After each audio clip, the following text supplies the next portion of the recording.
세계복음화 초대교회에 또 문제가 왔죠. 심한 박해가 일어나고 또 중직자 스데반이 죽임을 당합니다. 어떻게 보면은 굉장한 위기고요. 어떻게 보면은 또 불행한 일일 수도 있습니다. 그러나 이 스데반이 순교를 했는데 그 의미를 우리가 좀 제대로 안다면, 스데반 집사님이 순교한 이후에 더 큰 역사가 일어났거든요. 새로운 시작이 되었거든요. 우리가 이 의미를 다시 한번 알고 우리가 기도한다면 우리에게 새로운 시작을 하나님이 허락하실 줄로 믿습니다. 새로운 역사가 시작될 것입니다. 죽음 하면은 전부 두려워하잖아요. 그래서 죽은 사람을 불신자들은 망자라고 하잖아요. 망한 거라고 그렇게 말을 합니다만 우리는 그렇게 생각하지 않습니다. 다시 한번 이 스데반 집사님의 죽음의 의미를 알고 새로운 하나님의 응답을 받는 여러분 되길 주의 이름으로 축원합니다. 이 스데반 집사님의 이 죽음은 어떤 의미를 갖고 있을까? 첫째로 여기 60절에 보니까 스데반 집사님이 죽었다 그렇게 말하고 있지 않고 잔이라 그랬습니다. 이 말은 불신자의 죽음과 다르다는 거죠. 죽음은 끝이 아닙니다. 또 다른 삶의 시작이거든요. 다시 말하면 이 스데반 집사님은 영원한 생명을 소유한 자라는 겁니다. 다시 깨어나니까요. 로마서 6장 6절 7절에 보니까 우리가 알거니와 우리의 옛 사람이 예수와 함께 십자가에 못 박힌 것은 죄의 몸이 죽어 다시는 우리가 죄에게 종노릇하지 아니하려 함이니라. 이는 죽은 자가 죄에서 벗어나 의롭다 하심을 얻었음이니라. 아멘. 우리가 십자가에 죽은 것은 불행한 일이 아니고 비참한 일이 아니라 죄에서 해방됐다라는 겁니다. 이 스데반 집사님의 죽음을 통해서 우리가 뭘 발견해야 되냐면 여러분과 나는 영원한 생명을 소유했다라는 것을 여러분이 아셔야 돼요. 로마서 6장 18절에 보니까 그러므로 죄로부터 해방되어 의에게 종이 되었느니라. 여러분, 죄로 말미암아 영원히 죽게 되었잖아요. 우리의 삶과 상관없이 우리 조상 아담과 하와의 이 원죄 때문에 우리는 영원한 지옥에 갈 수밖에 없는 그런 존재들이었는데 그리스도께서 십자가에 죽으시고 우리도 같이 죽게 하심으로 죄의 종에서 완전히 의의 종으로 우리를 바꾸셨다라는 겁니다. 그래서 고린도서 5장 17절에 보니까 보라, 이제 새로운 피조물이 되었도다 그랬습니다. 여러분과 나는 새로운 피조물들인 줄로 믿습니다. 과거의 내가 아니에요. 옛날 내가 아닙니다. 완전 다른 존재가 된 것입니다. 이스라엘 백성들이 애굽의 노예로 있다가 홍해를 건너지 않았습니까? 홍해를 건너면서 다 죽은 겁니다. 하나님은 상징적이지만 다 죽이신 거예요. 그래야만, 죽어야만 이 신분이 바뀌는 겁니다. 그 어떤 방법으로도 신분을 바꿀 수가 없어요. 우리를 죽이신 것은 우리의 신분을 바꾸시기 위함인 줄로 믿습니다. 완전히 우리는 새로운 존재로, 새로운 종족으로, 하나님의 자녀로, 하나님 백성으로 우리는 이제 새로 태어난 줄로 믿습니다. 스데반이 잔이라 그랬잖아요. 일부 예배 때도 말씀드렸습니다마는 그 군대 가니까 이 전라도 사람들하고 경상도 사람들하고 갈등이 많더라고. 왜 그런지 몰라요. 그 계속 대물림 하는 것 같아, 군대 안에. 전라도 군인들이 경상도 사람들을 괴롭게 하면 경상도 사람들은 그 다음 이제 쫄병들 또 전라도 사람들 괴롭히고 계속 그렇게 하는 것 같아요. 그 사이에서 누가 어려움 당했다고? 충청도 사람들이 어려움 당해. 멍해가지고 어려움 당한다니까. 저도 많이 어려움 당했는데 저는 어떤 생각을 했냐면 나는 절대로 고참이 되면 쫄병들을 때리지 말아야 되겠다. 이런 생각을 했었어요. 근데 한 놈을 제가 유일하게 한 놈을 아주 시큰 팬 적이 있거든. 근데 이 친구를 신학교에서 만났어요. 기절하려고 하더라고요. 어디 저런 놈이 신학교 왔냐고? 그래서 제가 그랬어요. 옛날 내가 아니다. 난 새로운 피조물이다. 과거를 잊어라. 제가 진짜 그렇게 얘기를 했다니까. 옛날 곽하사가 아니다. 그런 얘기를 했습니다마는 과거에 어떤 그 심각한 죄를 이게 이제 연약해서 죄를 범한 어떤 성도가 찾아와서 너무너무 괴롭다는 거예요. 자꾸 그 생각 나가지고 힘들다는 겁니다. 그래서 제가 그랬어요. 옛날 성도님이 아니다. 이제 새로운 존재가 되었다. 하나님 자녀가 되었다. 십자가에 죽었다. 그러므로 이제 다 털어버려라. 제가 그런 말씀을 드렸습니다마는 여러분과 나는 영원한 생명을 소유한 새로운 피조물인 줄로 믿습니다. 과거의 내가 아니에요. 과거에 묶여 살지 마시기를 바랍니다. 아멘. 로마서 6장 11절에 보니까 여러분들이야말로 하나님에 대하여 산 자들이다 그랬어요. 세상에 대하여는 죽은 자들이지만 하나님 보실 때는 누가 산 자라고요? 여러분과 내가. 하나님의 모든 관심은 여러분에게 가 있어요. 여러분 부자가 누가복음 10장 보니까 죽어서 지옥 갔잖아요. 이름이 없어요. 그냥 부자가 지옥 갔다고만 돼 있어요. 그러나 나사로는 거지처럼 살았지만 천국 가지 않았습니까? 이름이 분명히 있습니다. 나사로. 부자는 익명이지만 이 구원받은 나사로는 분명히 이름을 갖고 있어요. 하나님의 관심은 불신자에게 가 있는 게 아니라 여러분에게 가 있는 줄로 믿습니다. 왜냐하면 하나님 자녀니까요. 그렇지요. 특별히 어려움 당한 하나님 자녀에게 더 관심이 가 있게끔 돼 있어요. 그렇잖아요. 부족한 우리 자녀에게 부모의 마음이 더 가 있는 것처럼 어려움 속에 있는 자녀에게 하나님은 더 관심을 갖고 계시다니까. 멀리 떨어져 있지 않습니다. 그게 시험 중에 시험이에요. 시험이 온 것이 시험이 아니고 하나님이 멀리 계시다고 생각하는 자체가 시험이라니까.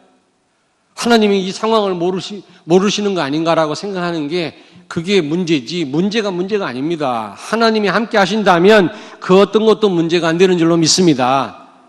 여러분 하나님 자녀예요. 새로운 피조물이에요. 영원한 생명을 소유한 자들이에요. 에베소 2장 1절부터 7절에 보니까 과거, 현재, 미래 모든 문제에서 빠져나온 분들입니다. 아멘. 여기에 대한 확신을 가져야 돼요. 저는 이 말씀 묵상하면서 죽었다가 아니라 잔이라 그랬구나. 그렇다면 이 스데반 집사님은 죽음이 끝이 아니고 또 다른 삶의 시작이구나. 그렇잖아. 천국 가잖아요. 우리는 그런 영원한 생명을 소유한 하나님 자녀 아닙니까? 우리는 절대로 망할 수 없는 신분인 줄로 믿습니다. 여기에 대한 확신을 가지라고요. 응답이 오고 안 오고 떠나서 나는 하나님 자녀다 말이지. 구원이라고 하는 것은 종합적 축복이라고 그랬잖아요. 그 안에 다 있어요. 과거, 현재, 미래 모든 문제 끝났고 모든 축복이 그리스도와 함께 다 와 있습니다. 그게 구원이에요. 옆에 있는 분한테 서로 축복하세요. 성도님은 하나님의 자녀입니다. 새로운 피조물입니다. 얼굴은 똑같나? 참 똑같지 않지. 옛날보다 늙었지만 그러나 여러분과 나는 하나님의 자녀요. 영원한 생명을 소유한 그런 새로운 피조물이 된 줄로 믿습니다. 스데반이 죽었다고 말씀하지 않습니다. 잔이라 그랬어요. 여기에 대한 확신 가지셔야 돼요. 이스라엘 백성들이 그 가나안에 입성해서 여리고 평지에서 하나님이 싸움 준비를 하라 그렇게 말씀하지 않고 여리고성 앞에 두고 할례를 행하라고 그랬잖아요. 얼마나 위험한 발상입니까? 남자들이 싸움을 싸워야 되는데 할례를 행하면 어떻게 싸웁니까? 몰살당하죠, 잘못하면. 근데 할례를 행했어요. 그러면 난지 8일 된 남자아이부터 모든 노인네들 이르기까지 남자는 전부 포경수술을 다 해야 됩니다. 그리고 다 들어 넣어 있어야 돼요. 그때 만약에 여리고 성에 있는 군대가 쳐들어오면 다 몰살당할 수밖에 없죠. 근데 다 할례를 행했어요. 순종했죠. 그랬을 때 어떤 일이 벌어졌죠? 여호와의 군대 장관이 여리고를 치기 시작했다 그랬어요. 할례가 뭡니까? 하나님 자녀라고 하는 확신이에요. 징표예요. 여러분이 새로운 피조물이다, 영원한 생명을 소유한 하나님의 자녀다, 이런 확신을 갖는 순간 흑암 권세는 무너질 줄로 믿습니다. 여기에 대한 확신이 없는 것 같아요. 꼭 무슨 응답이 와야만 예수 믿는 사람 같고 말이죠. 응답 없으면은 무슨 하나님하고 상관없는 사람처럼 생각을 하는데 그렇지 않아요. 응답이 있든 없든 우리는요, 신분이 하나님 자녀예요. 이 부분이 흔들리면 안 돼요. 두 번째로, 이 스데반 집사님의 이 죽음은 어떤 의미가 있느냐?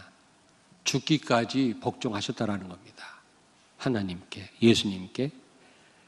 예수님도 하나님께 죽기까지 복종하셨다고 그랬죠? 빌립보서 찾습니다. 빌립보서 2장. 빌립보서 2장을 다 찾습니다. 빌립보서 2장 5절부터 8절을 같이 읽겠습니다. 319페이지 신약성경 빌립보서 2장 5절에서 8절을 같이 읽겠습니다.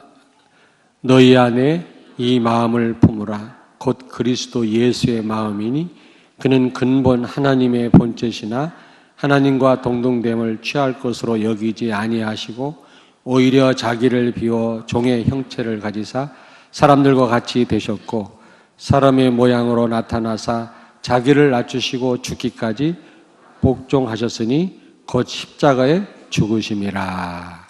아멘. 스데반 집사님의 죽으심은 완전 예수 그리스도께 복종했다라는 겁니다. 다시 말해 스데반 집사님은 오직 예수이셨다라는 거죠. 오직 예수. 전적으로 하나님을 의지하고 하나님을 주인으로 모신 삶을 산 사람이었습니다. 여러분, 바울도 고백했잖아요. 십자가에 내가 그리스도와 함께 못 박혔나니 이제는 내가 사는 것 아니요 내 안에 그리스도께서 사시는 것이라, 이런 고백을 했지 않습니까? 우리가 이 그리스도로 사는 삶을 살아야 돼요. 여러분, 내가 십자가에 죽었음을 알아야 된다고 그랬잖아요. 다시 말하면 죽어야 마땅할 그 정도의 존재라는 겁니다. 우리가 죽지 않고는 해결할 수 없는 그런 죄와 문제성을 가진 존재라는 거죠. 하나님 왜 우리를 죽이셨겠어요? 그러지 않고는 해결할 수 없기 때문에 우리를 죽이셨다는 말이에요.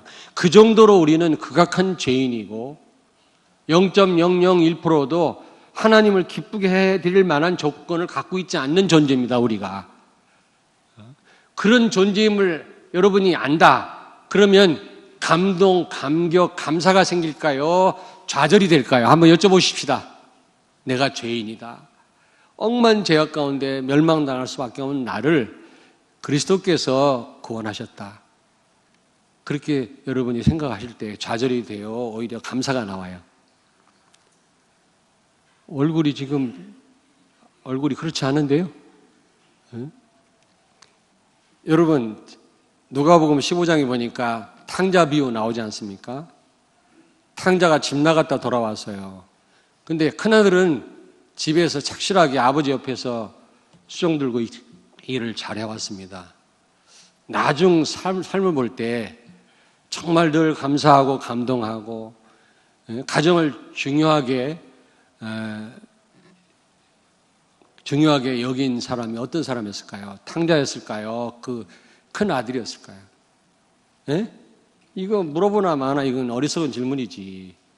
집 나갔다 온 탕자야말로 아마 감사하는 삶을 살았을 겁니다. 감사하구나. 가정이 귀한 거를 알고 감동과 그 감사가 늘 그에게 있었을 것입니다. 근데 큰아들은 그런 게 없었을 겁니다. 모든 게 자기 건데도 자기 동생이 집 나갔다 돌아와서 아버지가 송아지 한 마리 잡아가 잔치하니까 기분 나빠했잖아요. 왜 나는 뼈 빠지게 일을 해도 염소 한 마리 안 잡아주면서 집 나가고 다 돈 날리고 온 저 동생을 말이지 저렇게까지 아버지가 송아지를 잡아서 잔치를 베풀 필요가 있겠냐 말이지. 그랬더니 아버지가 뭐라 그랬어요? 야, 아빠가 갖고 있는 이 모든 게 다 네 거 아니냐. 우리는 그리스도와 함께 모든 축복을 다 받았음에도 불구하고 감사가 없어요. 감동이 없어요. 감사 예배가 없습니다. 어떤 장로님 그래요. 목사님 나 눈물이 너무 나와서 대표기도 시키지 마세요. 그러더라고. 그게 정상입니다. 너무 감사와 감격이 없어요. 왠지 아세요? 십자가에 죽지 않으면 안 될 정도로 내가 죄인임을 심각한 그런 자임을 우리가 아직 몰라서 자각을 못해서 그래요. 아직도 여전히 내가 조금 괜찮은 존재임을 알기 때문에 그래요. 괜찮긴 뭐가 괜찮아요? 저도 알게 모르게 생각으로 범죄할 때 있잖아요. 그러면은 어느 때는 막 좌절하려고 그래요. 아니 눈에 보이는 이상한 짓은 안 했고 마음으로 누구 미워하는 것도 아니 미워한 것도 없어 참. 또 오해하려 무슨 말을 못하겠네. 하여튼 그 하나님 앞에 부끄러운 부분 있잖아요. 그럴 때마다 한편으로는 아이씨 내가 왜 이러냐 좀 자존심 상해요. 목사가 말이지 이 정도밖에 생각을 못하냐. 그러면서도 한편으로는 그래 내가 이 모자라니까 성도들도 성도들이 귀하게 보이고 성도들이 잘못했을 때 이해하게 되고 나도 실수하는데 뭐 그렇게 되더라고 이게요. 만약에 내가 여러분요 뭐 거의 하나님 앞에 부끄러운 삶을 살지 않는다면은 아마 굉장히 사람 정죄하고 교만하고 그랬을 거예요. 근데 저 자신도 넘어지니까 성도들을 이해하게 되고요. 또 나를 받아주시고 이렇게 강단에 세워주신 하나님께 감사가 나요. 내가 십자가에 죽을 만큼 그런 인간임을 모르는 사람은요 감사, 감동 있을 수가 없어요. 무엇 때문에 하나님이 인간으로 하여금 타락하게 만들고 기다리시고 그리스도를 보내서 약속하시고 삼천령 그리스도를 보내서 우리를 구원하시고 성령으로 인도하시고 우리에게 영광 받으시기를 기뻐하십니까? 왜요? 그냥 처음부터 우리 인간을 창조할 때부터 하나님을 무조건 사랑하고 하나님을 위해서 예배하는 존재로 만드시지 처음부터 그렇게 하시지 뭐 때문에 타락하게 만들고 또 마귀가 또 간섭을 하고 이래가지고 왜 그렇게 하시죠? 복잡한 그런 구원의 과정을 우리에게 허락하셨습니까? 죄인임을 아는 사람 죽어 마땅할 존재인데 그리스도께서 하나님이 이렇게 오래전에 계획을 가지시고 수많은 선지자를 통해서 예수 오실 것을 말씀하시고 때가 되면 그리스도가 오셔서 십자가에 죽으시고 이런 과정을 통해서 나를 구원하셨구나. 하나님이 죽기까지 나를 사랑하셨구나. 이걸 아는 성도가 감사와 감동이 생길 거 아닙니까? 이걸 원하시는 거예요. 그런 자들이 찬송하는 걸 원하시고 그런 자들이 모여서 예배하는 걸 원하시지 맹숭맹숭하게 매주마다 나와서 예배드린 그 예배 하나님 원치 않으십니다.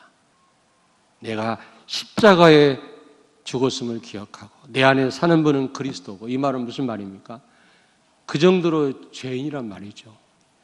오직 예수되란 말은 예수 아니면 안 된다라는 겁니다. 아멘? 여러분 자꾸 이렇게 힘이 빠지려고 그래요? 예? 힘이 빠지려고 합니까? 힘이 생깁니까? 김금류 권사님 혼자만 대답을 하네. 힘이 생긴다. 여러분 오직 예수인 자에게 하나님의 응답은 시작될 줄로 믿습니다. 만일 오직 예수 안 됐는데도 응답 오고 축복 오면 그게 문제예요.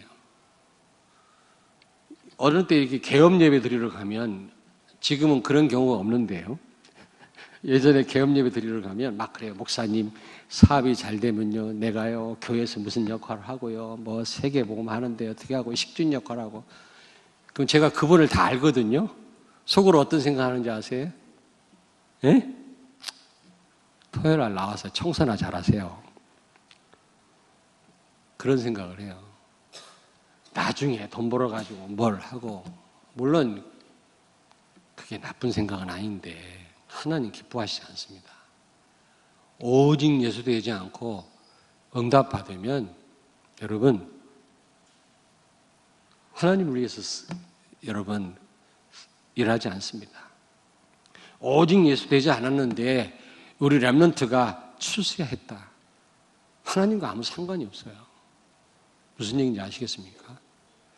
오직 예수 되어질 때 응답 와야 세계복음 할 수 있는 것입니다. 아멘. 오직 예수 될 때 응답 안 와도 괜찮아요. 그래도 하나님은 쓰십니다. 그런 사람을 통해서.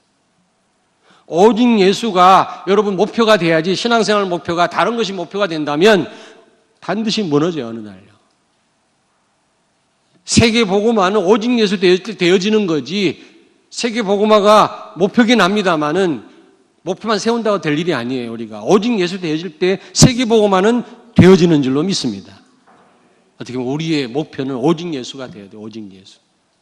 혹시 병 때문에 교회 나오신 분이 있습니까? 시작은 그럴 수 있습니다.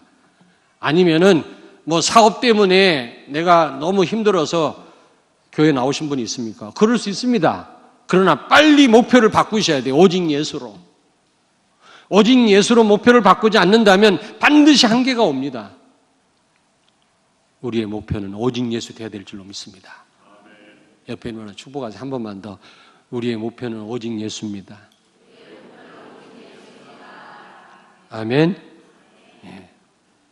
여러분, 예수 말고 다른 게 여러분의 가치가 되면 큰일 나요. 여러분, 정말 진정한 가치는 예수 그리스도인 줄로 믿습니다. 예수 말고는 가치 있는 것이 없어요, 여러분. 만약에 다른 것이 여러분의 가치라면 반드시 한계 옵니다. 예수만이 우리의 가치가 되어야 될 줄로 믿습니다. 바울은 그랬잖아요. 죽어도 괜찮고 살아도 괜찮고 나를 통해서 예수가 존귀히 되기를 원하노라. 그 정도만 되면 하나님은 세계복음화 현장에 여러분을 모시고 갈 줄로 믿습니다. 아멘. 어떤 기도하는데요. 그 주의 종을 그 목회자나 신부로 많은 주의 종을 종이라고 그러잖아요. 종. 주의 종을 축복해 주시고 성령 충만케 주시고 인도해 주옵소서. 이 기도를 하시더라고 어떤 장로님이. 근데 뭐라고 기도하는지 아세요? 우리 주의 종님을 축복해 주시고 거기다 님을 붙여야 되고 그건 문법에도 안 맞아요. 종놈이 맞지. 그건 무슨 말이냐면 결국 나를 안 내려놔. 내 중심이라. 그리스도가 주인인데 여전히 내가 주인 노릇. 기도할 때도 그렇다고 또 기도할 때 종놈이라 하지 말고 종님은 틀린 말이에요. 종이면 종이지 무슨 종님이에요, 여러분. 우리는 기도할 때 주여 주여 하는데 당장 내려가면 내가 주인 노릇합니다. 정말 그리스도가 주인 된다면 갈라디아서 2장 20절이 되어진다면 하나님의 역사는 시작될 줄로 믿습니다. 갈라디아 2장 20절이 나의 목표가 돼야지 세계복음화가 목표이긴 하지만 그게 내 목표가 돼서는 안 된다. 그거는 되어지는 거예요. 오직 예수 되어질 때. 저는 예전에 설교할 때 가나안 정복이 출애굽의 목적이다라고 저는 설명했습니다. 그건 맞는 말이긴 하지만 그러나 하나님의 진짜 관심은 오직 예수에 가 있어요. 하나님은. 광야 생활에 하나님은 모든 관심을 갖고 계시다니까. 여러분 하나님의 관심은 여러분 통해서 되어질 일보다는 지금 교회 생활에 하나님은 더 관심을 갖고 계시다니까요. 아멘. 여러분이 신앙생활을 통해서 오직 예수 되기를 원하십니다. 여기 하나님은 최고의 관심을 갖고 계세요. 그러면 세계복음화는 되어지니까요. 고린도후서 1장 19절 20절에 예수님은 하나님 말씀 앞에 항상 아멘이셨다고 그랬잖아요. 여러분 이제 정말 제대로 하나님 말씀 우리가 붙잡아야 될 줄로 믿습니다. 아멘. 말씀 제대로 따라간다는 말은 오직 예수 된다는 말이에요. 제대로 우리는 성령의 인도를 받아야 돼요. 열심히 일하는 것도 중요하지만 성령의 인도받는 거 이게 중요합니다. 고린도전서 15장 31절에 바울은 날마다 나는 죽노라 그랬거든요. 날마다 나는 나를 내려놔야 돼요. 끊임없이 십자가 앞에 서야 됩니다. 왜냐하면 그렇지 않고는 우리는 아무것도 할 수가 없어요. 너희가 나를 떠나서는 아무것도 할 수 없느니라. 그래서 여러분, 갈라디아서 2장 20절 되라는 말은 우리에게 손해가 되는 것이 아닙니다. 손해되는 일이 아니고 우리에게 유익입니다. 우리는 못하니까 하나님이 하시겠다는 거거든요. 우리는 흑암을 못 이기니까 하나님이 대신 싸우시겠다는 말이고 결국 그 말이. 여러분이 무슨 일을 하려고 하는데 어린 자녀가 와서 자꾸 방해해 보세요. 도움이 안 되잖아요. 하나님도 마찬가지. 우리는 하나님의 동역자들이에요. 하나님 일하시는데 도움이 돼야 되잖아요. 그 도움되는 방법이 뭡니까? 내가 하려고 하지 않고 하나님을 의지하는 것입니다. 하나님께 맡기는 겁니다. 옆에서 기도하는 거, 하나님 바라보는 겁니다. 그게 우리가 할 일이에요.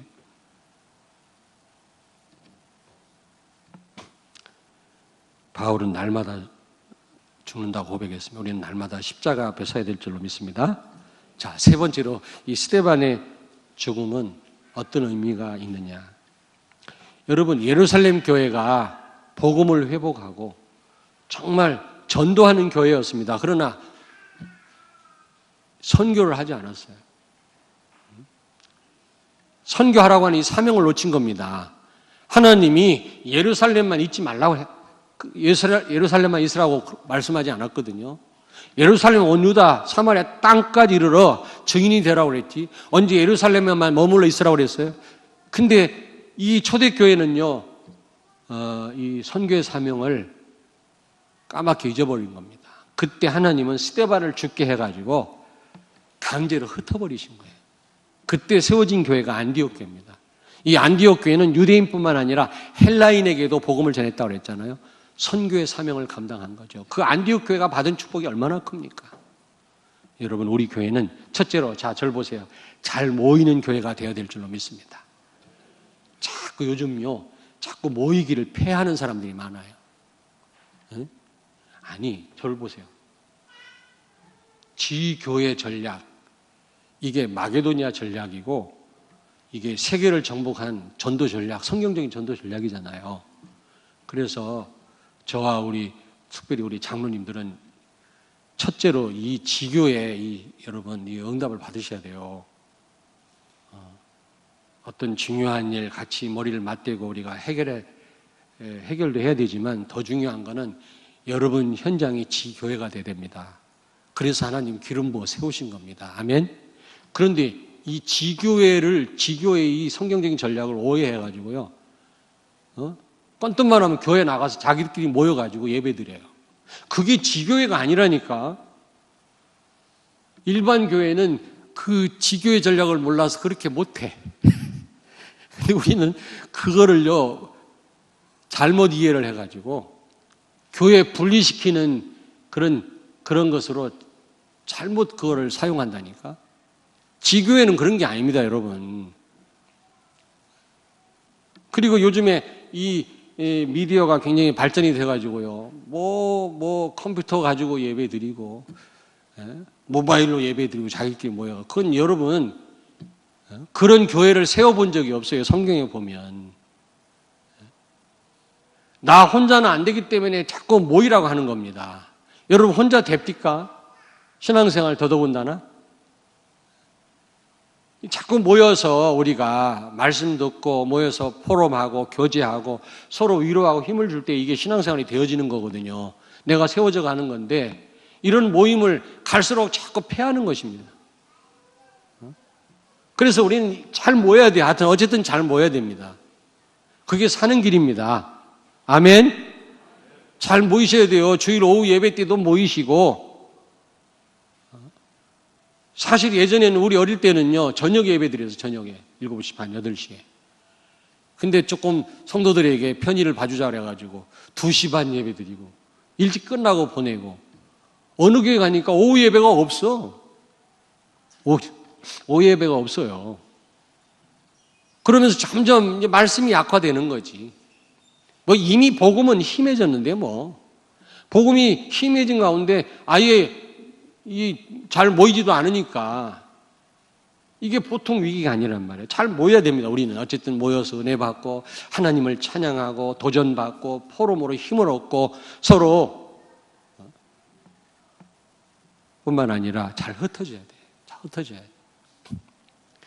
우리끼리만 모여가지고 여러분 은혜 받는 거 중요합니다만 우리가 흩어져서 현장을 살려야 됩니다. 이게 안 되어지니까 하나님이 강제로 흩어버렸잖아요. 스데반을 죽게 해가지고. 우리가 죽어가는 현장을 간과하고 우리끼리만 모여서 은혜 받는다면 고인물은 썩듯이 여러분 마가복음 16장 20절에 보니까 제자들이 복음 전할 때 역사가 일어났다고 그랬어요.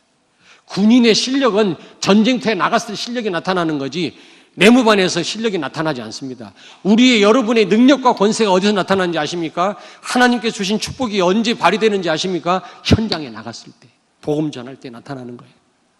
근데 우리가 이 일을 간과하고 이 사명을 감당하지 않는다면 하나님은 우리 가정을 흩어버릴 것입니다. 우리 교회를 흩어버릴 것입니다. 이런 핍박을 가져다 줄 것입니다. 그러기 전에 한번 따라서 하십시다. 자수하여 광명 찾자. 미리 알아서 우리가 잘 흩어지는 교회가 되어야 될 줄로 믿습니다. 그리고 전부 우리 교회. 중요하죠. 우리 교회가 중요하지. 그렇잖아요? 내 가정, 내 자녀 중요합니다. 관심을 가지고 우리가 잘 돌봐야 될 책임이 있죠. 그러나 거기에만 관심을 둔다면 이거는 보통 문제가 아니에요. 전도도 해야 되지만 우리가 선교해야 됩니다. 아무 상관없는 저 아프리카, 저 인도 오늘 그 페이스북에 잠깐 들어가서 보니까 이 영국 어느 지방에 무슬림들이 이슬람 교도들이 막 그 뭡니까 이 퍼레이드 행진하는 그런 내용이 나와요. 이야, 완전 파키스탄 같아. 영국 한 도시가 무슨 중동 지역 도시 같아요. 영국이 완전히 무슬림화 됐어요. 그리고 어떤 여자가 이거 뭐 쓰는 거 있지? 뭐라 그래? 차도라라고 그래? 뭐라 그래? 이거 히잡? 이걸 안 쓰니까 무슬림들이 머리에다 불을 질러 버렸어요. 머리가 길은 여성이 머리에다가 그 히잡을 안 쓰니까 저거는 이 코란에 위배된다고 불을 질러가 막 불이 막 타요, 막. 이게 보통 문제가 아니라니까요, 지금요. 난 참 이 정치하는 사람들 가운데 예수 믿는 사람들, 공무원 가운데 예수 믿는 분들이 뭐라 하는지 모르겠어요. 영적인 사실을 모르니까. 지금 완전 오늘 페이스북에 들어가 보니까 막 무슬림들이 막 데모는 아닌 것 같고 무슨 이렇게 막 무슨 그걸 행진이라고 그래. 뭐라고 그래? 골목을 누비면서 막 하는데 완전히 무슨 파키스탄 어느 한 도시 같아요. 완전 무슬림화 됐더라고. 영국이요. 네덜란드에서 보수 신학이 시작이 됐는데 정통 신학이 거기에서 한때는 전 세계로 그 신앙이 전달이 됐는데 거기가 완전히 무슬림 국가가 됐다니까. 근데 미국에서는 이런 말도 못해요. 이런 말 하는 순간 차별한다고 해서 감옥 가야 돼요. 어떤 제가 좀 하는 분이 게이들이 동성 연애하는 사람들이 결혼식 하는데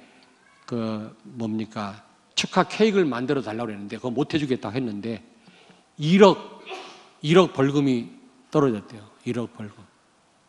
제가 이번에 워싱턴 초대교회 가서 막 그 동성 연애 말을 하니까 여기저기에서 여자 집사님들이 나보고 이래. 왜냐, 앞에 흑인 여자아이들이 앉아있거든. 근데 마침 통역하는 목사님 아들이 통역을 했는데 그 통역 안 했다고 그러더라고. 통역했으면 내가 여기 못 있을 수도 있어. 지금 미국 감옥에 갇혀가지고 지금. 이래도 됩니까, 여러분? 우리가 모이기도 힘써야 되지만 모이지도 않아요, 요즘은요. 수요 예배도 모여서 하나님이 이거 우연이 아니에요. 주일날 하루만 갖고는 안 되는 줄 아시고 하나님 우리를 수시로 불러 모으시는 거 아닙니까? 그렇잖아요? 오직 예수 되게 하라고 우리에게 예배를 허락하신 거 아니겠습니까? 그렇다면 우리가 모이길 힘써야 될 거 아니에요. 금요 기도회 얼마나 은혜스러운지 아십니까? 저는 마음껏 하나님 찬양하고 기도하고 말이지. 밤새워서 철야기도 했으면 좋겠어요, 진짜. 옛날엔 철야기도 했잖아요. 요즘은 또 성도들 좀 편하게 해준다고 심야 기도를 했는데 그것조차도 안 나와.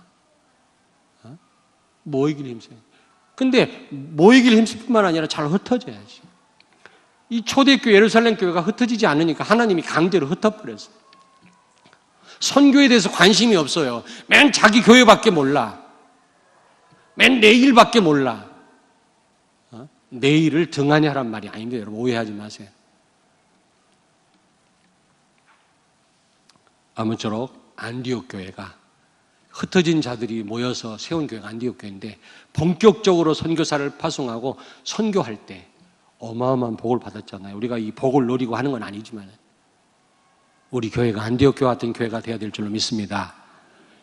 흩어지는 교회 머리에 꼭 푸세요. 여러분 흩어지기만 하면 복음 전하셔야 돼요. 역사는 하나님이 하시는 거지 내가 하는 게 아니에요. 아유, 저 사람 영접 안 하면 어떡하나. 그건 하나님이 하실 일이지 내가 걱정할 일이 아니라니까.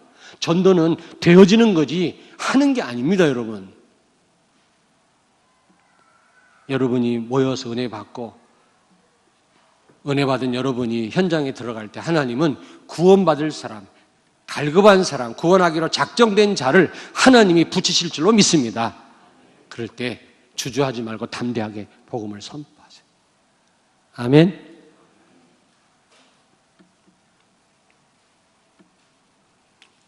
엊그저께 우리 그 청사 목요일날 청사 매주 청사 들어가잖아요.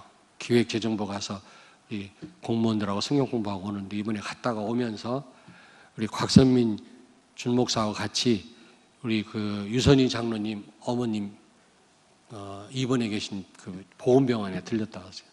거기 갔더니 두 분이 거기 또 할머니가 계시는데 한 분은 안 계셔. 왜 빈 베드가 있냐 그랬더니 법당에 갔대요. 법당에 갔대. 왜 하필이면 내가 갔을 때 법당에 갔을까? 참 이것도요. 이거 참 그렇게 하기도 어려워. 그렇지요? 왜 별로 안 놀래요?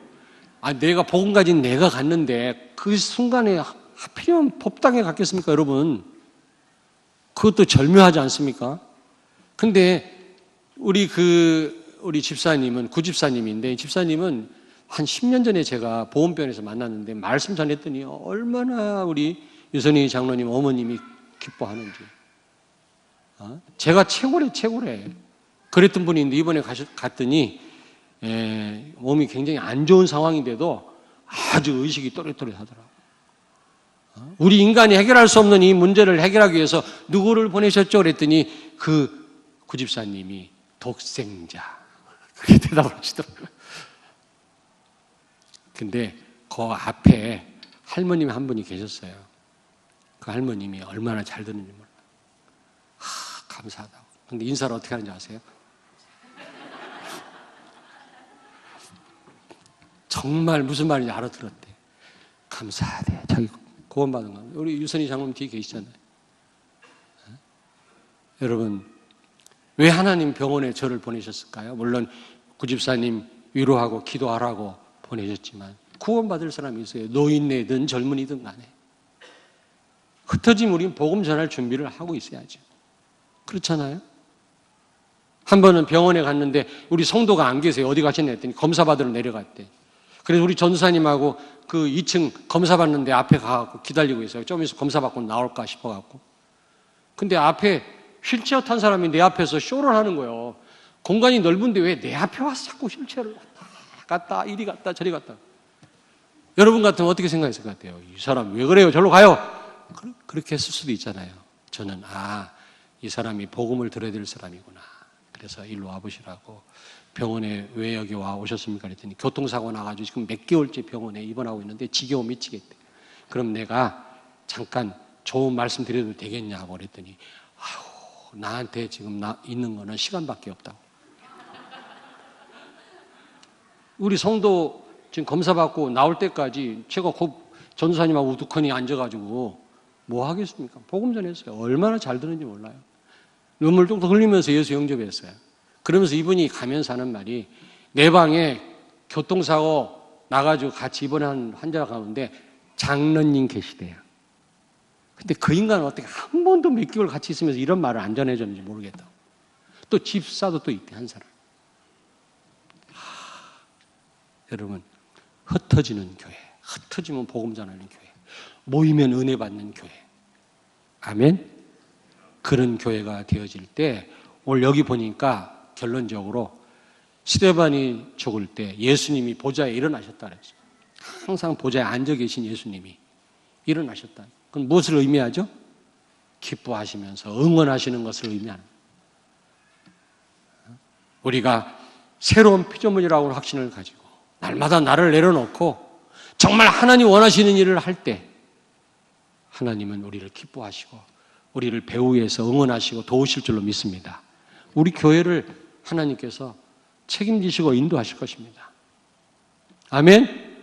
그것뿐만 아니라 결국에는 이 스데반 집사의 죽음을 통해서 안디옥 교회가 세워지고 세계복음화, 로마복음화가 되어졌잖아요. 우리가 이 죽음의 의미를 알고 우리가 다 새로운 출발을 한다면 우리를 통해서 하나님은 세계복음화 반드시 하실 줄로 믿습니다. 하나님이 농담으로 말씀한 게 아니고 우리에게 진짜 약속했어요. 안 되는 이유는 오직 예수 안 돼서 그래요. 이게 되어진다면 하나님은 나를 세계복음화 현장으로 데리고 갈 줄로 믿습니다. 우리 교회를 인도하실 줄로 믿습니다. 이 축복 누리는 여러분 되시길 주의 이름으로 축원합니다. 기도하겠습니다. 하나님 아버지, 은혜를 감사합니다. 날마다 십자가 앞에 서게 하시고 또 일마다 시간마다 강단을 통해서 십자가의 복음을 또 알게 해주시고 우리에게 듣게 하시니 감사를 드립니다. 오직 예수 되게 해 주옵소서. 말씀을 거부하고 예수 그리스도를 전적으로 의지하지 못하게 하는 내 자아를 내려놓게 하시고 정말 돌아온 탕자가 감동과 감사와 감격을 가지고 이제 삶을 살았던 것처럼 우리가 이런 감사와 감동과 감격을 가지고 십자가에 죽을 수밖에 없는 그런 죄인인 우리를 그리스도께서 우리를 구원하셨음을 인하여 감사하며 감동하며 하나님 앞에 예배할 수 있는 저와 우리 성도들이 되게 하여 주시옵소서. 예수님 거룩하신 이름으로 기도하옵나이다. 아멘.